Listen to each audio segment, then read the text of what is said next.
টনে তো উঠে গেলাম।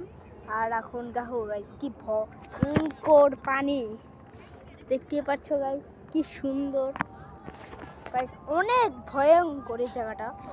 আমার মনে হচ্ছে ভূমিকম্প হইতেছে, এত ভয়ঙ্কর। তো মানে কি করবো আমি বুঝতে পারি না। তো গাইস কেন ভূমিকম্পের মতো নড়ে ভাই, এদিকে একটু বই।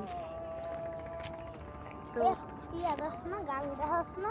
যাতে আমি নদীতে আসছি, আর এটা যাতে গ্রাম, এই যে একটা গ্রামের ছেলে। আর গাইস নদীটা দেখো কেরম। গাইস এটা কি ভাই, এগুলা কি, এটা কি বলতে পারি না গাইস। কি সুন্দর, ওই জায়গাটা ওয়াশরুম আছে, আর এই জায়গাটা এটা হচ্ছে ট্রল, আর ওই জায়গায় সবাই আসতেছে, আর এই জায়গায় আমি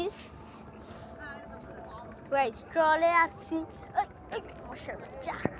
তো ওই জায়গায় এসে আমার মজা লাগছে। আর আজকের ভিডিও এটুকু রাখছি, দেখো আরেকটি ভিডিওতে। তো তোমরা ভালো থাকতে হবে, সুস্থ থাকতে হবে। আল্লাহ হাফেজ। লাইক সাবস্ক্রাইব করতে গাইস ভুলো না। লাইক